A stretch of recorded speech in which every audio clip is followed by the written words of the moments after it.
정관용의 시사본부.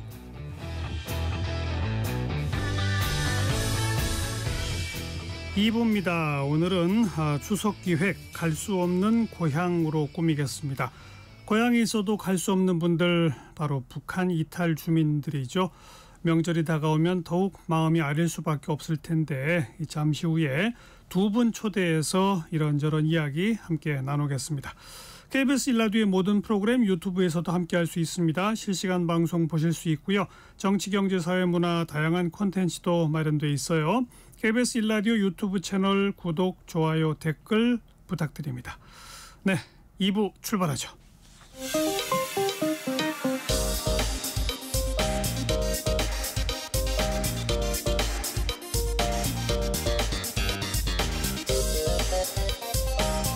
팩트체크 진짜 뉴스 정관용의 시사본부 KBS 1라디오. 들어보면 압니다.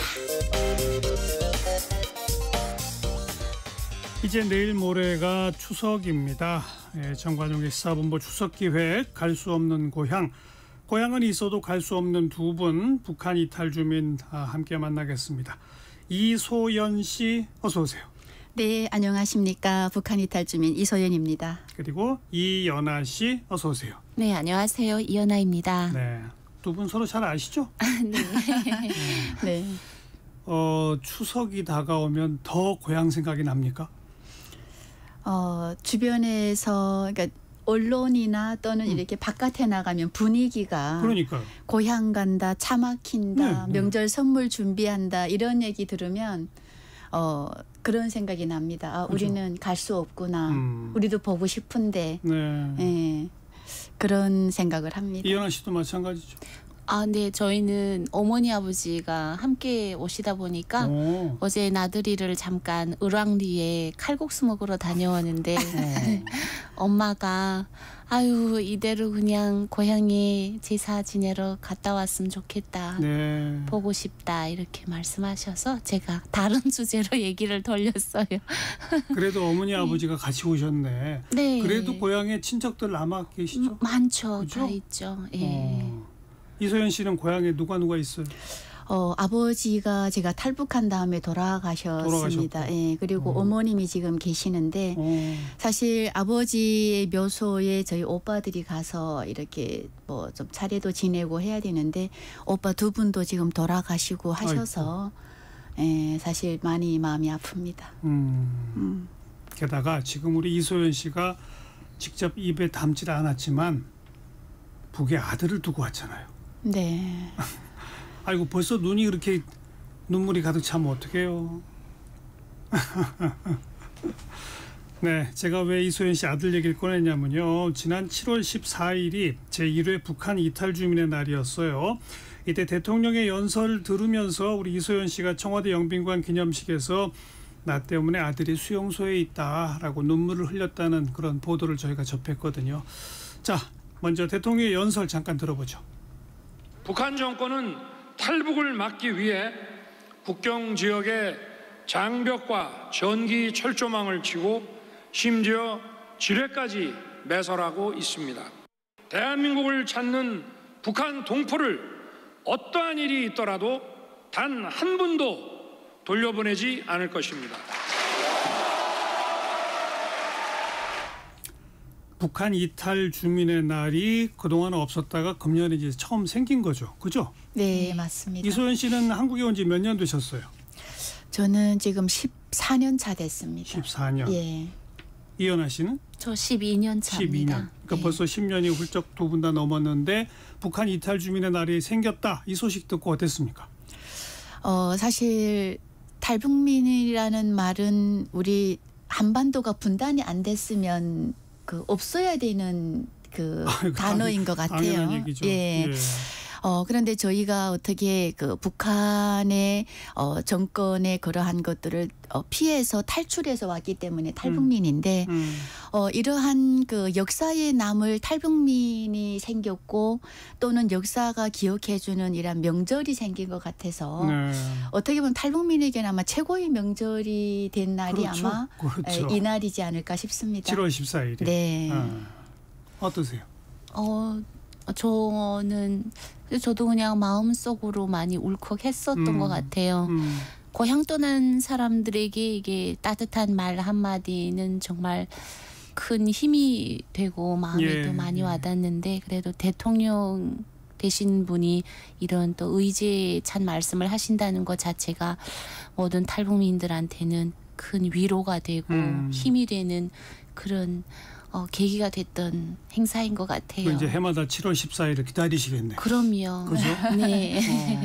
올해 저는 그 청와대도 직접 초청받아서 예, 가서 대통령님 앞에서 그 하고 싶었던 얘기를 사실 했습니다. 예, 아들을 데려오지 못한 것에 대한 그런 얘기를 하면서 그 화면에는 잠깐 비쳤지만은 그 전에 대통령님께서도 막 우셨거든요. 예, 우시면서 또 탈북민들을 한 명도 이제는 돌려보내지 않겠다. 그런 말씀을 하셨을 때 사실 거기 그 자리에 그 초청받은 한 50여 명의 탈북민들이 다 울었고요. 그리고 누가 시키지도 않는데 정말 그러한 우리의 뭔가 보상받는 느낌의 그런 말 한마디 한마디 나올 때마다 모두가 막 환성을 지르고 네, 했었습니다. 벌써 눈물 흘리셨는데 뭐 어쩔 수 없어요. 우리 청취자분들께 14년 전 아들을 못 데리고 나온 그 사연 잠깐 좀 얘기해 주시면. 네. 사실 자식은 그런 것 같습니다. 제가 사실 아이고 죄송합니다. 괜찮습니다. 네. 예.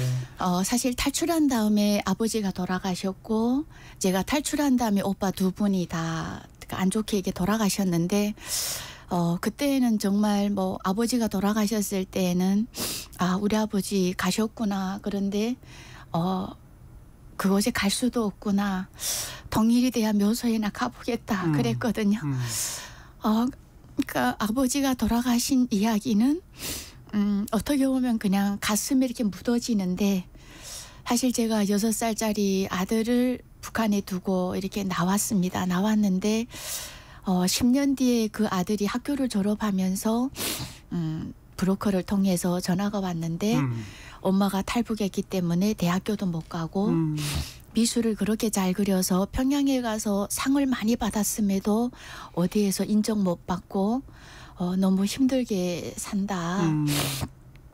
그래서 아들이 엄마하고 살고 싶다라는 얘기를 했어요. 근데 어떻게 보면 저는 그동안에 17살 될 때까지 아들이 엄마에 대한 원망과 자식을 버리고 간 엄마라고 기억할까 봐 굉장히 그 죄스러운 마음이 늘 있었습니다. 그랬겠죠. 예, 그런데 아들이 전화 와서 엄마한테 가서 살고 싶다라는 얘기를 할 때 얼마나 그게 고마운지요. 너무 고마워서 제가 정말 최선을 다해서 정말 돈 한 푼 아끼지 않고 아들을 잘 데려오리라 했는데 중국까지 와서 돈에 욕심을 낸 다른 브로커가 끼어들면서 돈 받은 브로커는 빠지면서 아들이 이렇게 밀고를 당했습니다. 그래서 다시 또 끌려갔어요? 예, 그래서 북한으로 끌려가서 한 6개월 동안 조사받고 가족한테 소식을 안 주는 곳으로 갔다라고 하는 거 보니까 수용소에 갔는데 사실 수용소 가기 전에 아들을 꺼내보려고 엄청난 노력을 했어요. 브로커들 몇 명하고 계속 연락하고 거기 간부들하고도 연락하면서 중간중간 소식을 들으니까 뭐 당연하지요. 뭐 조사받으면서 애가 너무 매를 많이 맞아서 팔다리가 부러지고 갈비뼈도 나가고 어떤 날은 뭐 이가 다 부러져서 애가 뭐 피를 토하고 사실 17살짜리가 그 견딜 수 있는 그러한지 않은 것들을 애가 견뎌낸 거예요. 그러다가 6월 달에 어떤 브로커가 와서 이제는 찾지 말고 희망도 미련도 버려라 하는데요. 사실 엄마니까 아버지가 돌아가셨다는 소식 들을 때랑은 이게 마음이 다르고 다르죠. 네, 지금도 가슴에 묻어둔 자식이고 하루에도 몇 년이라는 시간이 지났지만은 하루에도 몇 번씩 생각하고 아들에 대한 죄스러운 마음을 참 많이 가지고 있습니다. 바로 그 이소연 씨 그리고 또 그 아드님의 그 사연이 다큐 영화 비욘드 유토피아로 만들어졌고 네. 이건 뭐 미국 600개 국장에 상영 개봉되기도 했고 또 미국에도 영국에도 직접 이소연 씨가 다녀오시고 정말 가슴에 아들을 어떻게 묻는 그런 아픔을 겪었지만 그걸 오히려 전 세계에 북한의 인권 실상을 알리는 그런 어떤 소재와 계기로 삼아서 열심히 활동하고 계신 그런 거 아닙니까? 그러니까 그냥 엄마가 할 수 있는 것이 뭘까를 찾아보다가 이러한 아들의 이야기를 세상 밖에 꺼내놔서 북한 당국이 우리 아들을 죽이면 엄마는 그것조차도 세상에 알릴 용기를 가진 엄마라는 것을 그렇죠. 사실 보여주고 싶었습니다. 그래서 영화에 출연을 해서 아들의 이름과 모든 것을 실명 그대로 다 해서 공개해서 북한 당국의 어떤 우리 아들은 제발 죽이지 말라는 메시지를 사실 주고 싶어서 영화에 출연했고요. 영화가 그래도 잘 이렇게 만들어지면서 세계 각국에 많이 알려지고 사실 지금도 또 세계 각국을 앞으로 다닐 지금 여러 가지 계획들이 또 있고 그러셔야죠. 네, 아들을 만날 수 있다는 희망만 계속 가져보고 싶습니다. 사실. 34,000 탈북민 가운데 사실 이런 구구절절한 사연 가진 분들 참 많죠. 그죠? 네, 뭐 제가 주변에 이렇게 봐도 뭐 부모님, 자식, 부모, 형제 모두 이러한 아픔을 가지고 있습니다. 그래서 어떻게 보면 그들의 탈북민들의 아픔을 제가 대변해서 이 영화에 출연했다라고 또 생각을 합니다. 사실. 그래서 아무튼 최소한 강제 북송만은 절대 있어서는 안 된다. 네. 국제사회 전체를 향해서 지금 호소해야 되는 거 아닙니까? 네, 사실 탈북민들은 범죄자가 아닙니다. 네, 중국에서는 뭐 범죄자기 때문에 북한으로 보내야 된다라는 얘기를 하는데 그들은 범죄자가 아니라 여기에 있는 부모 형제를 찾아오는 사람들이고 또는 살고 싶어서 나오는 사람들이거든요. 일종의 난민이죠, 난민. 난민입니다. 네, 그래서 중국도 난민주의구에 가입된 국가이기 때문에 그러니까요. 네, 가장 정상적인 국가로서 이런 행동을 좀 해줬으면 좋겠습니다. 네. 우리 이연아 씨도 이소연 씨 출연한 그 비욘드 유토피아 다 보셨고. 그럼요. 2번 봤고 계속 울고 그렇죠. 근데 이제 이소연 씨는 아들을 두고 나오셨지만 반대로 우리 이연아 씨는 임신하신 상태에서 나오셔가지고 여기 와서 아이를 낳으셨다고. 네네. 그 아이가 지금 몇 살이에요? 제가 정착한 지 12년이니까 아기 12살 됐어요. 그래요? 네. 열심히 씩씩하게 잘 자라고 있습니까? 네, 최대한 주눅들지 않게 키우려고 많이 노력은 하고 있는데 다행히 밝게 자라주고 있습니다. 그죠? 예. 그리고 그 아이는 북한 생활을 경험해본 아이가 아니니까. 그죠. 예. 한국에서 태어났으니까. 네, 참. 자, 이제 좀 더 구체적으로 두 분의 고향 이야기부터 어떻게 살아오셨는지 또 어떻게 탈북하셨는지 하나하나 좀 들어봅시다. 이소연 씨 고향이 어디세요?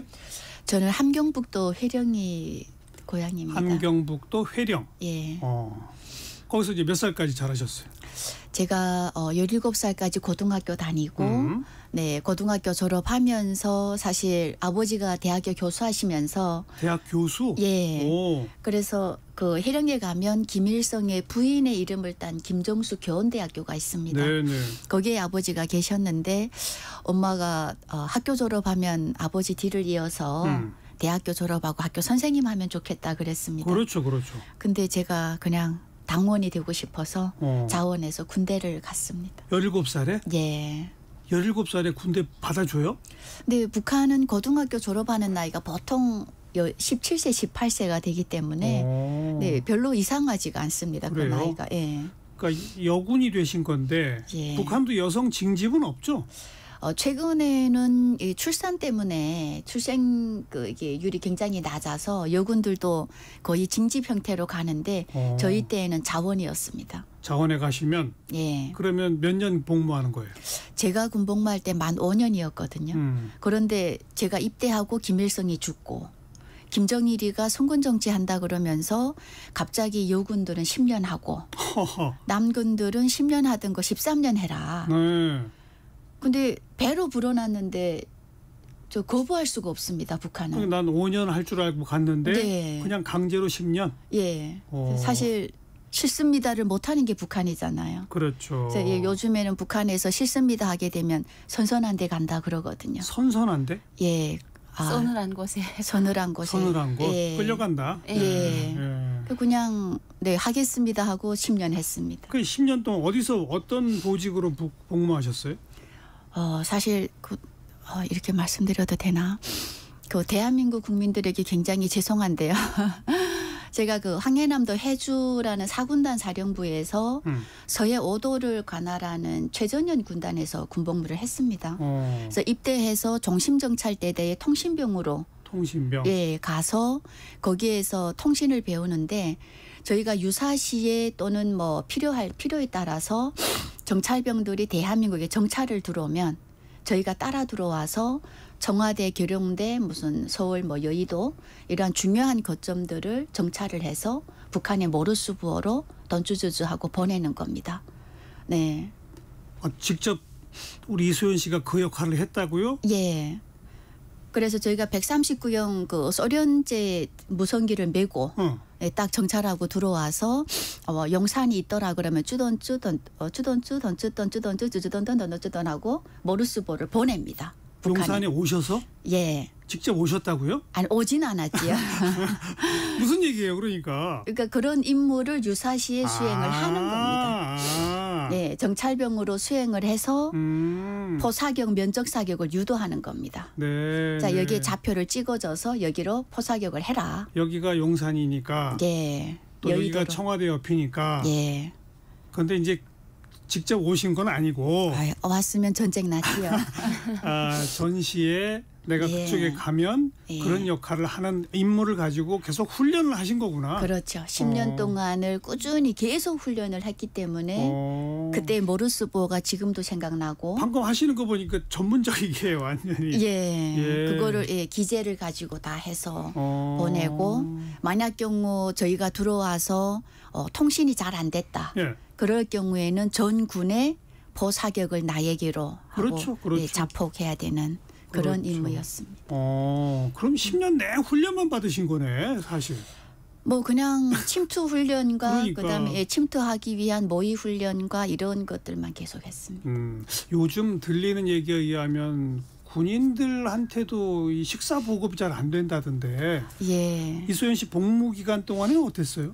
제가 사실 군대 가니까 김일성이 죽고 고난의 행군인 시기였습니다. 그렇죠. 근데 가니까 부대에서 매일 아침이면 아침밥 먹으면 산에 가서 풀을 뜯어와라. 그러면 군인들이 다 앞에다가 이렇게 배낭 하나씩 차고 산에 가서 풀을 뜯어오는데 거기에다가 옥수수를 섞어서 먹는 거예요. 먹을 수 있는 풀이에요? 나물들이에요? 아니면 그냥 아무 풀이나? 북한의 산에 나물들이 많지 않습니다. 다 뭐 이미 먹었겠죠? 예, 그냥 토끼가 먹어서 안 죽는 풀은 다 뜯어와라 그럽니다. 예. 그래서 거기다 옥수수를 넣어서 끓여요? 예. 그래서 풀을 먼저 데치면 시커멓게 물이 우러나와요. 풀독이죠, 그게. 풀독. 그러면 한 3일 동안 우려내 가지고 거기다 옥수수 쌀을 넣고 밥을 지어서 시커멓게 그 밥을 먹었습니다. 근데 그것도 풀도 없는데도 굉장히 많고요. 예, 겨울엔 또 없을 거 아니에요. 네, 겨울 같은 경우에는 그냥 밥을 주는데 저희가 늘 폭탄밥을 먹었거든요. 폭탄? 예, 무슨 밥일까요? 글쎄요. 폭탄이 한번 이렇게 치고 가서 밥그릇에 밥이 이만큼 올라와야 되는데 깎인 겁니다. 움푹. 예, 그래서 그 바닥이 보일 정도로. 그렇죠. 예, 그래서 그걸 세 숟가락 네 숟가락 먹다 보니까 맨날 땅바닥에 뭐 줘 먹을 게 없나. 그래서 북한 병사들을 개미 병사라고 합니다. 개미. 예, 바닥만 보고 다닌다고. 예, 그래서 굉장히 환경이 열악했습니다. 그랬겠는데 지금도 그렇대요. 지금은 제가 물어보니까 가끔은 그 알갱이 감자 새알 주고 요즘에는 옥수수 한이삭도 주고 예, 그냥 뭐 부모들이 이제는 생활비를 자식한테 보내줘야 됩니다. 군에 있는 생활비 자녀한테. 예. 그래서 북한에 이런 말이 요즘에는 돈다고 합니다. 군복은 자식이 입고 군사복무는 엄마가 한다. 네. 그래서 자식은 군사놀이 한다. 근데 그렇게 참 제대로 먹지도 못하고 무슨 훈련이라도 제대로 할 수 있을까 싶네요. 근데 또 뭐 몇 킬로씩 뛰는 구보 이런 훈련 못 하겠는데요. 근데 이런 것들을 매주 토요일마다 저희가 강행군 했거든요. 그렇게밖에 안 먹고? 그래서 저는 가다가 행군하다가 맨날 기절하는 사람이었습니다. 그렇겠죠. 예, 기절하는 병사들이 굉장히 많고. 아이고. 근데 그 안에서 그래서 실제 제 전우들이 죽은 애들도 많아요. 네, 죽기도 하고 그런 상황에서 밤에는 또 낮에는 작업시키고 밤에는 급수를 올려야 되니까 훈련해야 되고 판정 계속 하니까. 참. 예, 그랬어요. 고생 많으셨네요, 정말. 군대 간 거 후회했습니다. 아이, 그 아버지 따라서 그 교수나 하시지 왜? 근데 대학 교수의 자녀인데도 당원이 되려면 군에 갔다 오는 수밖에 없어요. 거의 북한에서는 아직도 그 가부장적 또는 남존여비 이런 게 심해서 남성 위주. 예, 사회에 있는 여성들은 당원되기 힘들잖아. 그렇죠. 예, 네. 굉장히 힘듭니다. 아, 특히 여성의 경우는. 네. 그래서 군대 갔다 와야만이 당원이 가장 쉽게 되는 네. 거였거든요. 당원이 그렇게 되고 싶었던 이유는 당원이 되면 뭘 하고 싶었던 거예요? 사실 그 고등학교 17살에 졸업하면서 이게 학교 교실에 앉아서 내일 모레 졸업인데 제가 이렇게 꿈을 꿔봤습니다. 내가 북한 사회에서 살아남으려면 뭐 해야 되지? 그렇죠. 그리고 생각해 보니까 아버지가 생각납니다. 제 교수, 아버지가. 교수. 예. 아, 우리 아버지처럼 훌륭한 사람이 돼야 되겠구나. 그런데 제가 생각하는 훌륭한 사람은 저희 아버지가 김일성 혁명 역사를 가르치시는 분이셨거든요. 근데 아버지의 그 교육자적인 모습이 아니라 대학 교수하시면서 학생들의 그 성적을 위조해서 학교 붙여주고 뇌물 받아서 8식소를 먹여 살리셨거든요. 그러니까 아버지를 보면서 나도 북한에서 살아남으려면 권력자가 돼야 된다. 그 권력자는 꼭 당원이라는 자격을 가져야 되거든요. 그렇죠. 네. 그래서 제가 그러면 군대 갔다 와서 알겠어요. 네, 대학 가자 그랬죠. 군대 갔다 와서 당원 신분 갖고 대학 졸업하면 권력에 더 가까워지니까. 그렇습니다. 그래서 군 5년 하려고 왔다가 10년 강제로 그 고생을 하고 예. 제대한 후에 권력자가 되셨어요? 실제 제대하고 오니까 막노동은 안 시킵니다. 그냥 짧은 기간에 막노동 탄광에서 좀 해라. 그러고 다른 데 가면 바로 관리 부원으로 올라갑니다. 당원 자격증을 땄고? 예. 군대에서 땄지요. 그래서요. 관리 부원이 됐어요? 네. 어떤 업소에서? 그 수출피복 공장이라고 러시아하고 체결해서 천을 들여다가 옷을 만드는 곳인데 공장에 가서 예. 관리 직원이 됐다. 예. 왜 대학은 안 가시고? 대학은 갔습니다. 그 야간으로 다니는 예, 이런 대학을 같이 다니면서 예. 그걸 했는데 관리부원 하니까 월급을 2,600원 주는데요. 시장에서 쌀 1kg가 5,000원 하는 거예요. 그러면 500g밖에 못 사네? 예. 그래서 한 달 동안 500g으로 못 살고. 말이 됩니까? 군대 갔다 오니까 제가 생각했던 권력자는 이 권력자 관리부원 정도 해서는 안 되는 거예요. 예. 북한에서 가장 그 살맛이 나는 사람들은 장마당에 앉아서 장사하는 사람들인 거예요. 사람이죠. 이미 그때 그렇게 됐죠. 예, 장마당 경제가 막 활성화돼가지고요. 예. 그래서 나는 당원이 뭐고 다 때려치웠다. 장마당 해야 되겠다. 네, 장마당 가자 하고 진로를 바꿉니다. 10년 고생하고 겨우 당원 됐더니 결국 내가 이 장마당 장사하려고 됐나 이런 생각하셨겠다. 그죠? 그때는 군대 간 게 후회되고요. 아이고. 장마당 빨리 갔어야 되는 걸. 예. 우리 이현아 씨 얘기도 해봅시다. 고향이 어디세요? 저 함경북도입니다. 둘 다 함경북도네. 예. 국정원에서 함경북도 여자들이 너무 많이 와가지고요. 아직도 탈북할 사람이 있냐 그러더라고요. 저 조사할 때. 예. 함경북도 쪽은 물난리 안 났어요 이번에?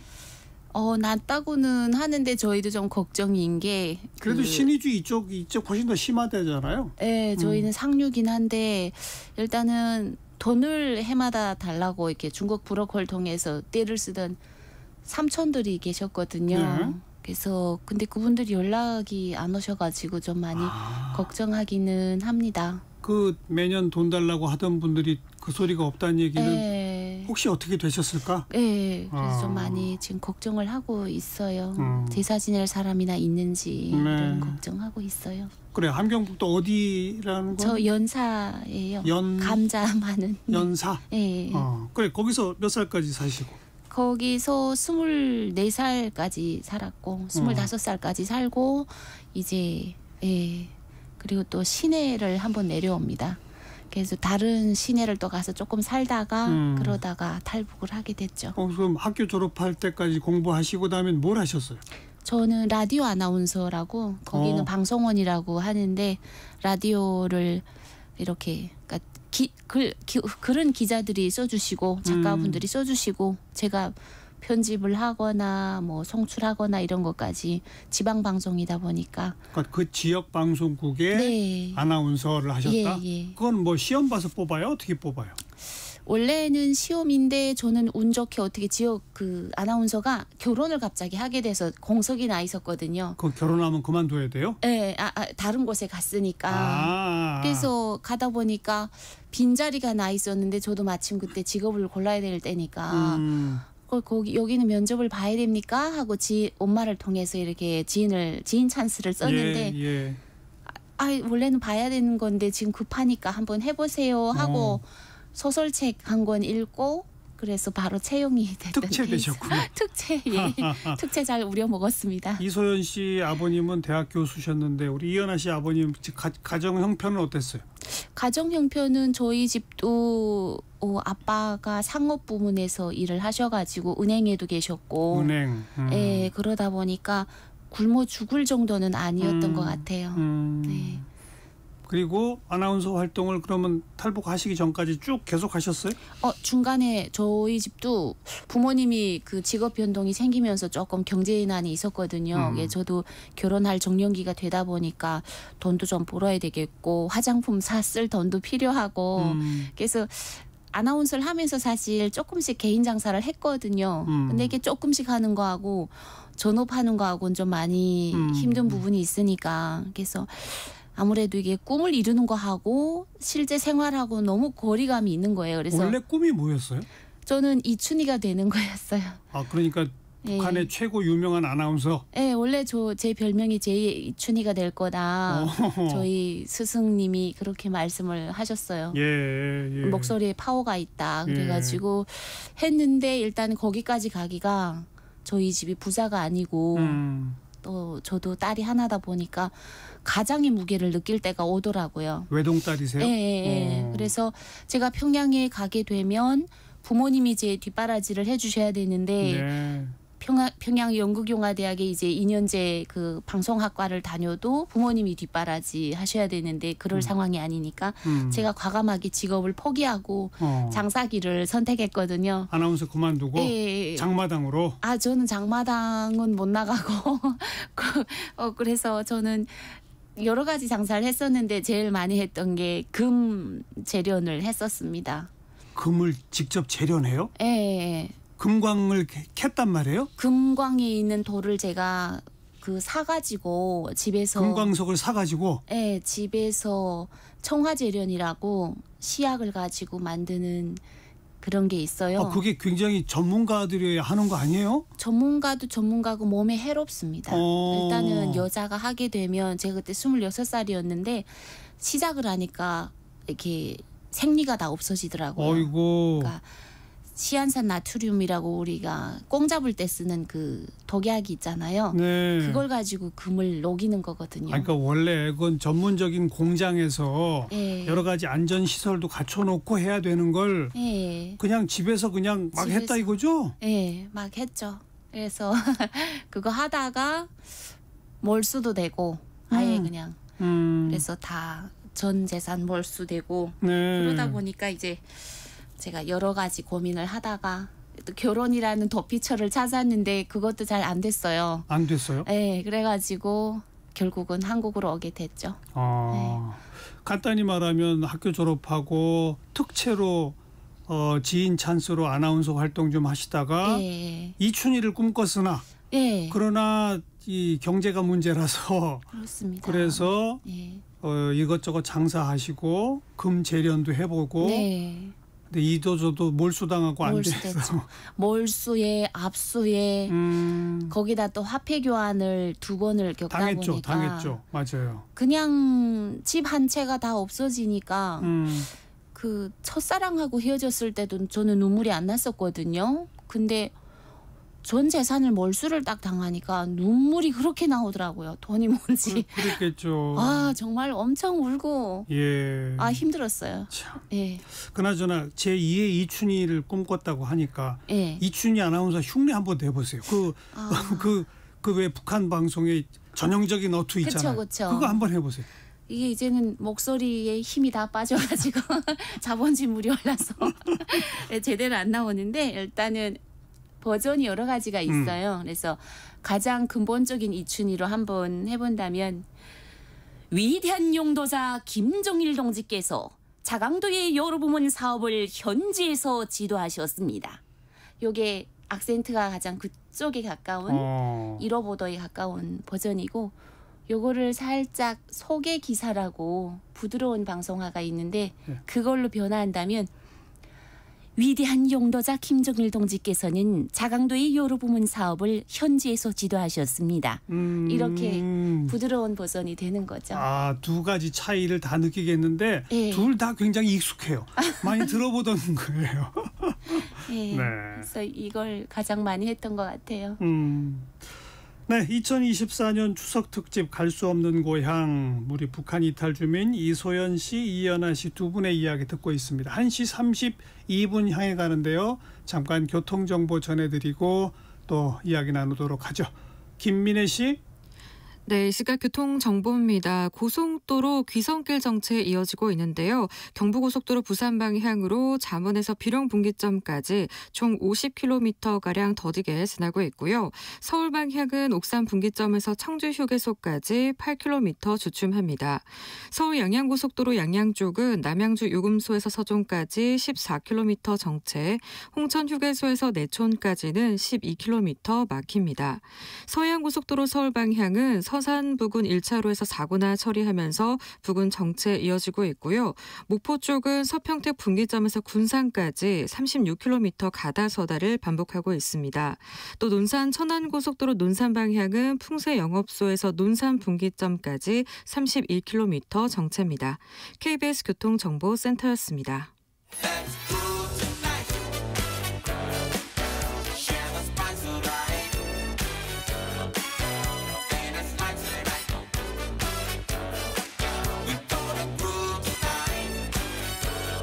국민 MC 정관용.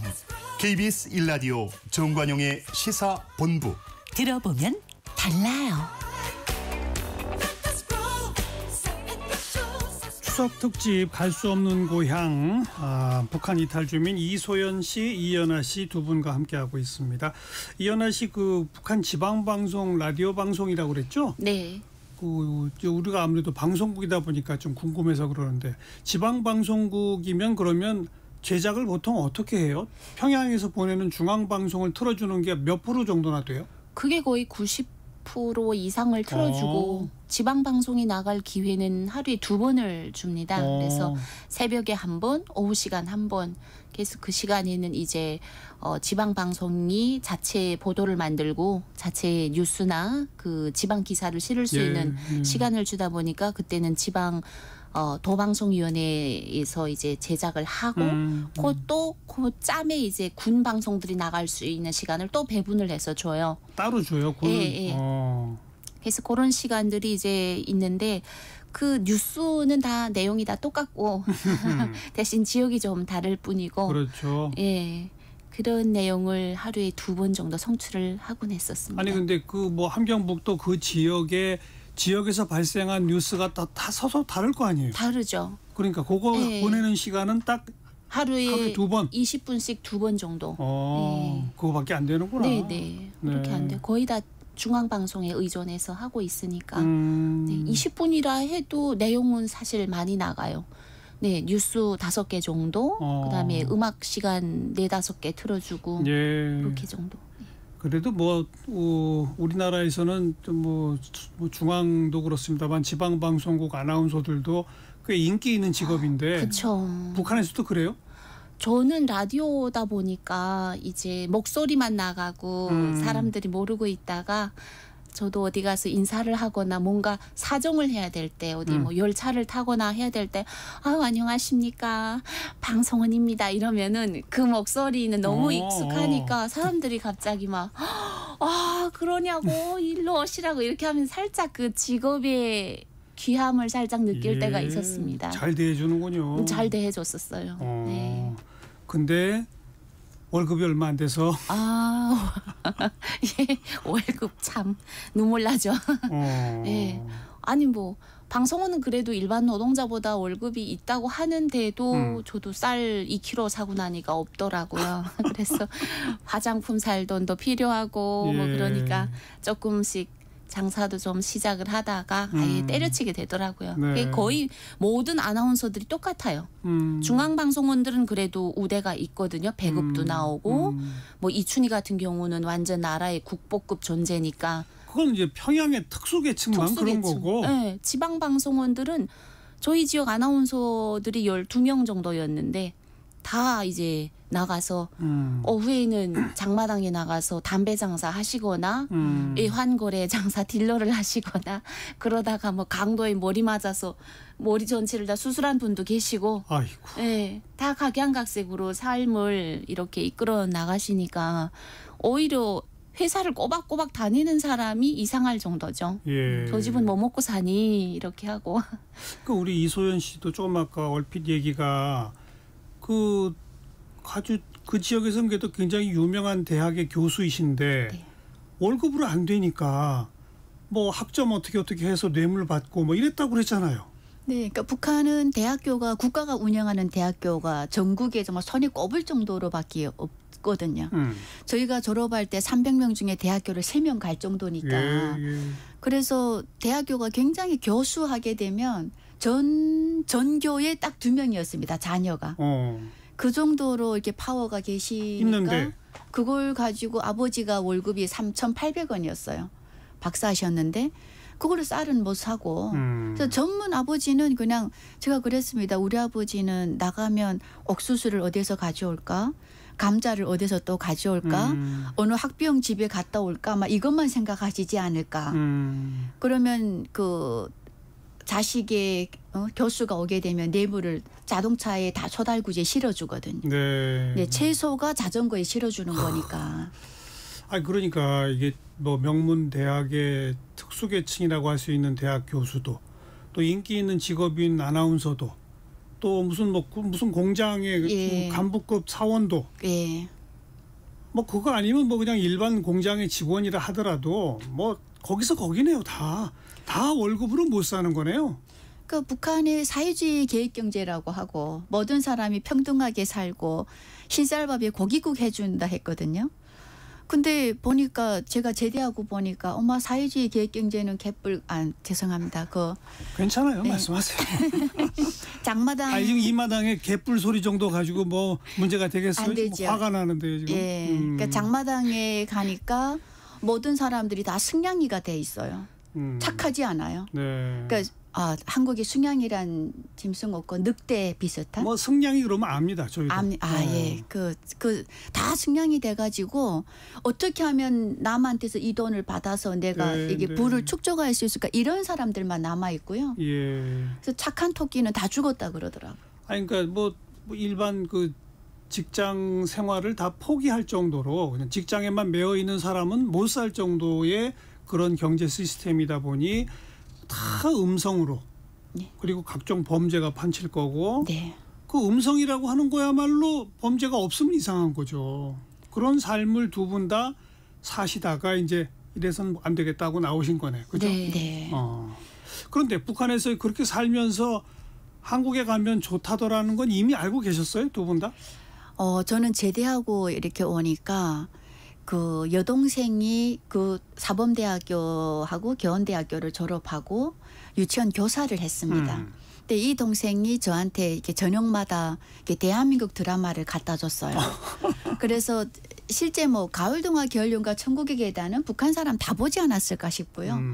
저는 거기에서 그 위풍당당 그녀, 별에서 온 그대 아니 넌 어느 별에서 왔니? 그때는 네 그거랑 뭐 올인 다 봤습니다. 네. 동생하고 숨어서 보는데 우리 동생은 이것을 학부형들이 뇌물로 갖다 주는 거예요. 그게 뭐냐면 국가가 하지 말라는 거 하니까 학부형은 이 선생님하고는 믿는 사이인 거예요.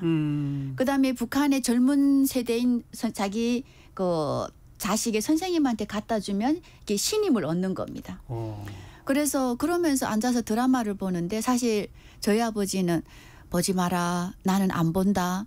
근데 사실 북한의 집은 칸칸이 있는 게 아니고 정말 딱 그 가운데 미닫이 하나 있고 이렇게 있다 보니까 예. 안 볼 수가 없죠. 안 들을 수가 없고. 아버지가 머리 돌리고 길은 들으시는 거예요. 그러면서 보지 마라 잡혀간다 이러셨거든요. 근데 이게 북한에 그런 말이 있습니다. 드라마를 뭐 한 번 본 사람이 있어도 한 번만 본 사람은 없다. 그렇겠죠. 그러니까 이게 자꾸 끌리고 내용이 이러다 보니까 바깥 세상을 알고 장마당에서 이런 말 합니다. 중국은 북한보다 50년 앞섰고 야 저기 아래 동년 100년 앞섰대. 야 거기 어떻게 앞섰니? 그랬더니 야 가서 그릇만 까셔도 1,500달러 번다. 그 계산하는 거죠. 엄마 우리 고향에서 집 5채 사겠네. 예. 그러면서 이미 많이 알려져 있지요. 마찬가지죠. 이현아 씨도? 저는 소심해가지고 드라마 쪽은 기회가 있어도 못 봤었고 안 봤어요? 몰래 예. 그리고 저는 대신 혼자 들을 수 있는 라디오를 택해서 많이 들었었어요. 그래서 KBS의 사회교육 방송 많이 듣고 미국의 소리 방송이랑 이제 들으면서 사실은 처음엔 거짓말이라고 생각을 했었거든요. 그랬겠죠. 눈에 보이는 게 아니니까. 근데 이제 어디서 제일 딱 그 쇼킹이라고 해야 되나 궁금증이 믿음이 갔던 게 교통 정보를 알려주는 있어요. 아니 이거 우리 지역에는 차가 몇 대가 안 됐는데 상행선 하행선이 있다네. 그래서 제가 그때 혼자 생각을 했어요. 가난한 나라는 분명히 아닌가 보네. 그리고 이제 껌 광고를 하는데 자일리톨 껌을 광고를 하는 거예요. 충치 예방에도 좋다고. 그래서 이거 송진껌도 씹기 힘든데 자일리톨 껌이라고. 그래서 분명 잘 사는 나라가 맞다. 그리고 저 나라는 차도 많고 내가 가고 싶어 하는 곳이 많네. 어떻게 갈 것인가 했는데 그 길을 찾아오는데 딱 10년이 걸렸더라고요. 그렇죠. 예. 고생 하셔서 두 분 다 제3국 거쳐서 이렇게 오신 거죠? 네, 저는 그렇죠? 중국에서 단동이라는 곳에서 배를 타고 위조 여권 해가지고 그렇게 들어왔습니다. 단동에서 배 타고 바로 인천항으로. 예. 이현아 씨는? 저는 그냥 일반 탈북민들이 걷는 것처럼 어디였는지도 모르지만 나중에 알고 보니 라오스라는 데를 통해서 그래도 거의 다이렉트로 오게 됐으니까 저는 좀 고생을 덜한 편인 것 같아요. 와가지고 처음 간 곳이 이제 국정원 가서 조사받죠. 네. 뭘들 물어보던가요? 사실 처음에 이게 국정원 직원들 저는 인천 들어오니까 6명이 여객 터미널에 딱 이렇게 오셨는데 진짜 다 이렇게 잘생겼더라고요. 이렇게 배 나오고 한동치 하는데 정말 우리가 꿈에 그리던 사람들이다. 근데 일단은 경계심이 처음에 생겼습니다. 들어가면 막 좀 때리지 않겠나, 조사를 좀 그렇게 하지 않겠나 그랬는데 굉장히 그 예의를 갖춰서 꼭 단아가를 해주시는 거예요. 그러니까 북한은 조금 권력까지 넣으면 반말인데. 이간나 너 뭐니 이렇게 너 일로 오라. 오라 앉으라. 뭐 대가리 뭐 어쩌지 이렇게 얘기하는데 모든 것이 예의를 딱딱 갖춰서 얘기하시고 들어갔더니 제일 놀랐던 것이 가방이 이렇게 천으로 만든 가방인데 바퀴 달렸더라고요. 그런 가방을 탁 하나씩 내주고 안에서 옷을 막 내주는데 어떻게 속옷이고 신발이고 이렇게 다 공짜로 주나? 네. 그게 굉장히 놀라웠습니다. 그리고 저희들을 이렇게 식당으로 데려가서 밥을 먹이는데 돈가스라는 걸 그때 처음 봤어요. 네, 그래서 기름이 튀겼다는 그 기름을 썼다는 것도 굉장히 막 지금 좋아 죽겠는데 그 안에 고기가 또 들어가 있다니까 이건 어떤 음식일까? 어느 날은 보니까 반찬 나왔는데 명란이 이만큼 쌓여져 있는데요. 그 귀한 명란을 어떻게 우리가 자율적으로 저거 떠서 먹으라고 진짜 줬나? 예. 그러니까 참 그 신기하고 하나하나가 다 그냥 놀라움의 연속이었겠죠. 예, 너무 충격이었습니다. 거기 뭐 조사받으면서 진짜 정말로 고문당하거나 그런 일 없죠? 아이 없죠. 들어가면 덕감방에 너 데려가거든요. 야 이제 내 순서가 돼서 덕감방 간대. 거기서 말이 그래요. 그럼 덕감방 가면 이게 뭐 탐지기도 하고 뭐도 한다 그랬는데 정말 딱 요만한 책상에 이렇게 마주 앉아가지고요. 이름 뭘 물어보고 그리고 그 뭐지 구글 위성지도인가? 지금은 그게 구글인 거 아는데 그때는 지도를 탁 펴놓고 너네 학교 여기지? 그래서 국정원은 안기부 대단하구나. 다 아는구나. 야 그리고 학교 선생님 이름 또 너 어느 학교 선생님 너 이런 선생님도 있어? 박영순이 있어? 그래서 어머 국정원이 날아가는 새도 잡는다더니 맞구나야. 예. 뭐 별로 뭐 조사 받을 것도 없네요. 다 알고 계신데. 네. 그죠? 그래서 먼저 온 사람이 있으면 훨씬 빨리 끝나더라. 그러니까 뭐 어찌 보면 정말 그냥 형식적인 조사 거치고 하나원 입소해서 이제 적응 훈련을 하는 거잖아요. 네. 제일 힘들었던 게 뭐예요? 이현아 씨 같은 경우는? 저는 좀 그 집착이 심한 시어머니하고 같이 이제 같은 기수다 보니까 그게 좀 제일 힘들었었어요. 시어머니랑 같은 기수라는 게 무슨 말이에요? 몇 달 전에 시어머니 먼저 북한을 떠나셨었거든요. 그래서 돈 1푼 안 남기고 야 우리 아들은 네가 좀 맡아줘 하고 돈은 다 들고 튀셨는데 그분을 이제 태국 감옥 앞에서 딱 맞부딪힌 거예요. 세상에. 저는 혼자 왔거든요. 남편 같이 안 오고?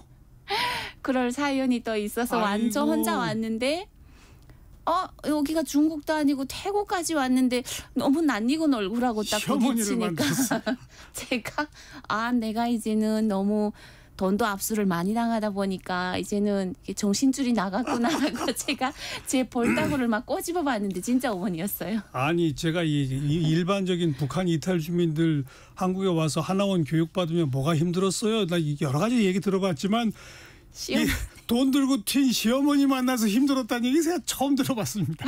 그러니까 시어머니는 자기가 아들 버린 거는 기억 안 나고 제가 버리고 온 게 너무 화가 나고 제가 미운 거예요. 그래서 제가 밥을 많이 먹어도 미워하고 제 머리 그 얘기는 그 얘기고 정말 그건 개인사니까. 예. 근데 아무튼 그 만삭 상태로 오셔서 출산하신 거죠? 네, 그럼요. 그러다 보니 아이 키우면서 하나하나 적응해 나가신 그런 과정 아니에요? 맞아요. 그렇죠? 네. 근데 이제 그 뭐 많이들 우리도 들어봤습니다만 일반적으로 북한 이탈 주민들이 한국에 와서 적응하면서 제일 어려움을 겪는 게 뭐예요? 저는 이게 멘붕이 오는 게 역사를 우리가 거꾸로 배웠다는 거. 맞아요. 예, 들어와서 6.25 전쟁을 김일성이 일으켰어 하는데 북침인데 거부감도 들고요. 이게 멘붕도 오고요. 이게 어떻게 이렇게 됐을까를 맨날 며칠을 고민했습니다. 그래서 우리는 사실 이게 남침인데 북한에서 북침이라고 배워서 그러니까 그동안 배운 거를 처음부터 끝까지 다 바꿔야 되는. 예. 네. 그리고 건국의 역사에 대한 것도 처음부터 다 배우고 하는데 야 대한민국은 역사를 이렇게 체계적으로 가르치는구나. 또 뭐가 힘들었어요? 저도 언니랑 이제 똑같은 그게 사실이라고 믿는데 오랜 시간이 지났었어요. 그렇게 하고 이제 좀 다른 외래어 가르쳐주는 거. 네, 다른 거는 외래어도 그렇고 저는 솔직히 교통이 그렇게 잘 돼 있는 걸 몰랐었어요. 대중교통 시스템 몰라서 아파트 단지 딱 뒷문으로 나가면은 정류소가 있는 걸 모르고 한동안 계속 없는 돈으로 택시를 타고 다녔거든요. 네, 그래서 그게 서울에서 하나원에서 그런 것도 안 가르쳐줘요? 가르쳐 주는데 저는 그때 배가 부른 상태다 보니까 일일이 교육을 못 받고 조기 퇴소를 하다 보니까 좀 많이 차질이 생겼죠. 적응하는데. 그래도 아무튼 경제적 상황은 뭐 아까 뭐 식당 얘기 쭉 갖고 음식 얘기 꺼내시는 거 들으니까 뭐 금방 이해가 되는데 그래도 내가 하여튼 열심히 일하면 그래도 풍족하게 살 수 있다. 이거는 제일 좋은 거죠. 북한에서는 꿈도 못 꾸는 거 아닙니까? 뭐 북한에 저는 이게 좀 이 방송이 북한에도 갔으면 좋겠습니다. 저는 한국에 와서 2시간 고시원 청소하고 칼국수집 아르바이트도 처음에 하고 편의점도 알바하고 그렇게 해서 잠 다 자고 그리고 첫 달 월급을 제가 이렇게 받았거든요. 그때 당시 일하면서 했던 게 한 180만 원 정도 됐는데 제가 상사 월급 북한 돈 280원 계산하니까 몇백 년을 벌어야 되는 월급을 한국에서 한 달 만에 번 거예요. 그래서 제가 그랬습니다. 나 이거 나 1년만 이렇게 벌면 한국에서 부자 되겠구나.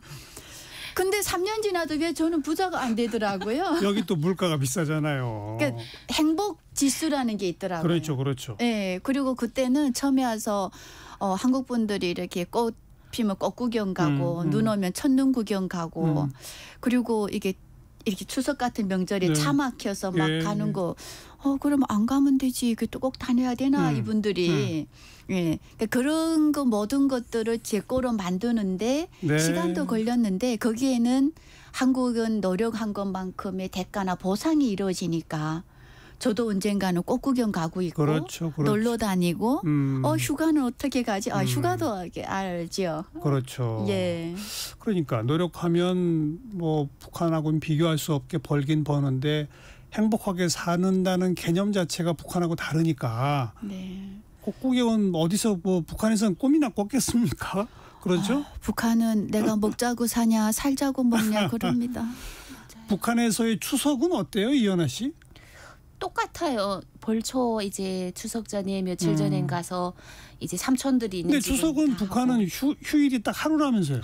하루입니다. 그래서 몰려오는 친척은 정말 1년 그 벌 돈을 다 모아가지고 오는 분이 정말 드물고 그렇죠. 거의 다 가까이에 있는 그렇죠. 친척들이나 자식들이. 그러니까 멀리 고향을 찾아간다는 건 꿈도 못 꾸는 거죠. 꿈도 못 꾸죠. 그리고 하루기 때문에 좋지. 오지도 않죠. 네, 갈 수도 없죠. 네, 그래서 저희도 그냥 아침에 밥에다가 반찬 해가지고 가족끼리 음식을 이렇게 머리에 이고 산으로 갑니다. 거의 다 매장이기 때문에. 묘소로. 예, 그렇게 가다 보면 또 길이 다 돌로 이렇게 아스팔트가 안 돼 있어서 어떤 집은 올라가다가 이게 뒤집어 가지고 예, 조상한테 놔야 되는 하얀 쌀밥이 들으러 글로 가서 또 저거 어쩌냐. 알겠어요.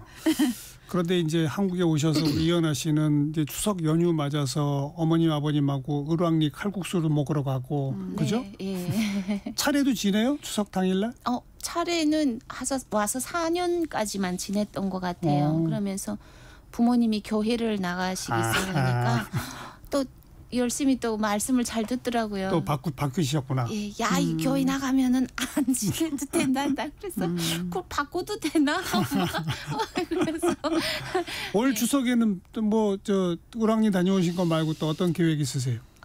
이제 엄마 아버지 모시고 그냥 뭐 태안 쪽이라도 좋고 말리안 그쪽에도 좋고 아니면은 드라이브. 예, 드라이브 1박 2일이나 2박 3일 정도 다닐 예정입니다. 예. 북한에서 꿈도 못 꾸던 거. 그렇죠. 또 아버지가 강원도 출신이다 보니까 강원도 쪽 한번 다녀와도 좋고.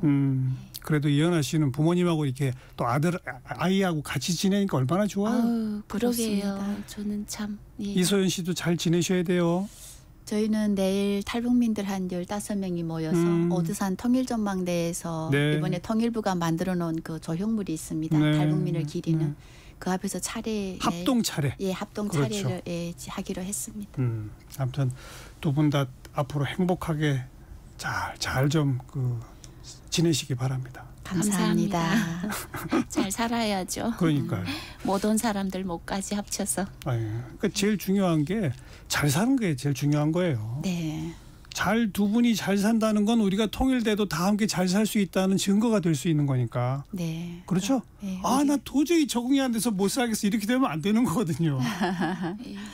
네, 어떻게 보면 우리가 살아가는 이것들이 북한 주민들에게는 또 희망의 메시지가 되고 그렇죠. 또 대한민국 국민들에게는 먼저 통일이라고 하는 탈북민들이 잘 적응해서 살고 그거예요, 있구나 이런 거부감도 없어지지 바로 않을까 그거니까요. 싶어요. 그래서 제가 자꾸 잘 사셔야 돼요 이러는 거. 맞습니다.